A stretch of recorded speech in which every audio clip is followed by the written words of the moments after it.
नमस्कार, आप देख रहे हैं इंडिया 10X न्यूज। रुक करते हैं बड़ी खबर की ओर। मैं आपके साथ भूपेंद्र राठौर और आप देख रहे हैं आपका जाना माना चैनल इंडिया 10X न्यूज। आज इंडिया 10X न्यूज में बात करेंगे विकास नगर क्षेत्र की, जहां विकास नगर क्षेत्र को ग्रीन बेल्ट के नाम से जाना जाता है, पर वहीं तथाकथित पूर्व बाहरी क्षेत्र से आए भूमाफिया लगातार विकास नगर क्षेत्र को कंक्रीट का जंगल बनाने में लगे हुए हैं। वहीं अक्सर सूचना मिलती थी जब हरे भरे बगीचे कत्लेआम हो जाते हैं, पर अब विकास नगर में सक्रिय संगठन जो कि लगातार हरे भरे पेड़ों को बचाने के लिए मुहिम चला रहा है, उस संगठन ने पहले ही विकास नगर उद्यान को और जिला उद्यान को सूचना दे दी है कि यहाँ पर 300-350 पेड़ का हरा भरा बगीचा कटने जा रहा है और उद्यान के सामने बड़ी चुनौती है। क्या वो इस हरे भरे बगीचे को बचा पाएंगे? एक ताजा ही मामला हम आपको बता दें। विकास नगर क्षेत्र पुल नंबर 1 और 2 के बीच में सूत्रों की माने तो 22.5 बीघे का हरा भरा बगीचा, जिसे अवैध रूप से काटने की तैयारी की जा रही है, ऐसी चर्चाएं हैं। पर आप इन तस्वीरों में देखिएगा कि इस बागीचे को किस तरीके से काटा जा रहा है। पहले तो साइडों के दाने काटकर, इसके जो साइडों के पेड़ के जो दाने होते हैं, इन दानों को काटकर उसके बाद शायद पेड़ों को जड़ से काटने की तैयारी है।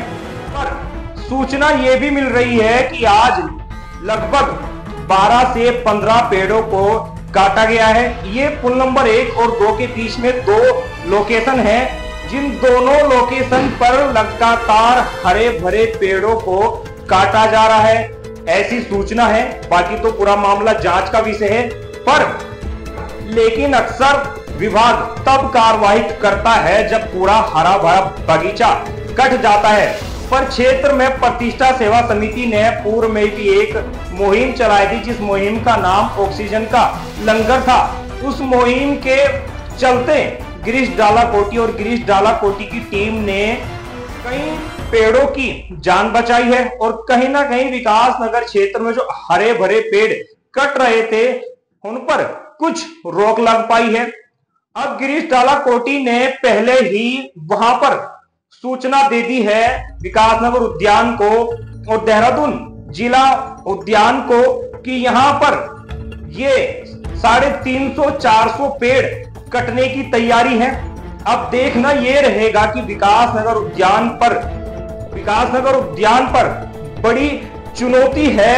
कहीं ना कहीं कुछ तथाकथित भू माफिया और लक्कड़ माफिया विकास नगर उद्यान को सीधी चुनौती दे रहे हैं कि आप क्या इन पेड़ों को बचा पाएंगे लक्कड़ माफियाओं से, क्योंकि पूर्व में भी ऐसे कई हरे भरे बगीचे विकास नगर क्षेत्र में, विकास नगर पछवादून क्षेत्र में काट दिए गए हैं। पर कार्रवाई होती है जब हरा भरा बगीचा कट जाता है।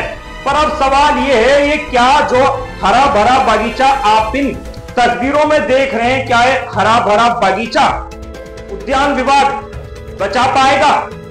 और हाँ, रही बात वन विभाग की, अगर वन विभाग के कर्मचारी उस क्षेत्र में गश्त करते हैं तो उसके बाद भी वहां से आम की लकड़ियां और जो पेड़ों की लकड़ियां, जो पेड़ काटे जा रहे हैं, उनकी लकड़ियां आखिर वहां से जा कहां रही है? क्या उन पेड़ की लकड़ियों को खड्डा खोदकर दबा दिया जा रहा है, या फिर कैसे वो लकड़ियां हाईवे रोड से या फिर रोड से कैसे जाती हैं? ये भी एक बड़ा सवाल है। अब देखना रहेगा कि आखिर वन विभाग भी इसमें क्या कार्रवाई करता है। जो हरे भरे बगीचे कट रहे हैं, तो ये जो इनकी लकड़ियां हैं, ये रात में या दिन में किस तरीके से वहां पर बिल्कुल अवैध तरीके से निकल रही हैं।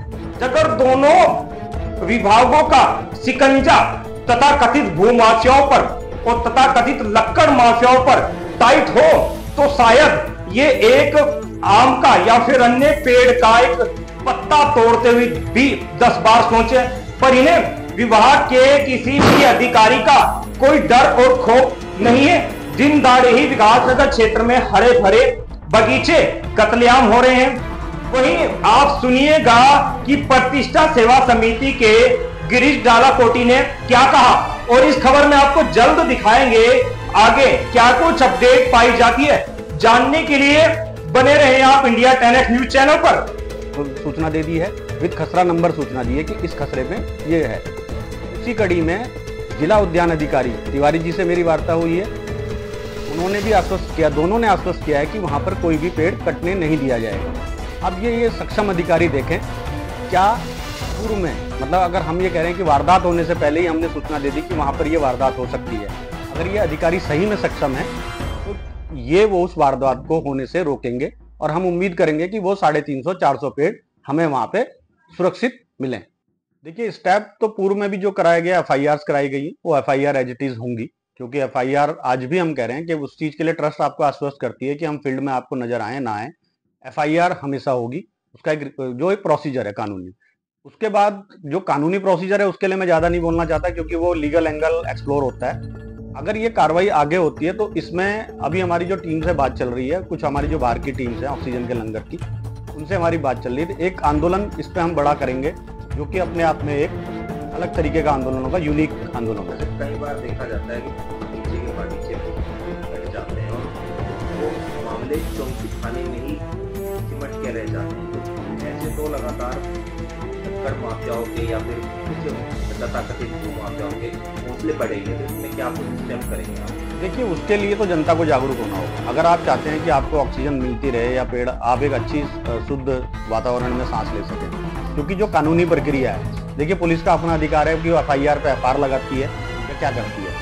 अगर वो FR लगाती है तो वो भी एक तरीके से कानूनी दायरे में है, जिसपे हमारी जो दिल्ली की टीम है वो काम कर रही है। हो सकता है कि कई बार आज उनको लगता हो कि वो बच गए हैं, हो सकता है 2 साल बाद 5 साल बाद उनको कोई ऐसा नोटिस आए सुप्रीम कोर्ट की तरफ से कि पता लगे जी उस डेट पर उन्होंने FIR क्लोज की थी, तो उसके रीजन उन्हें देने पड़ेंगे।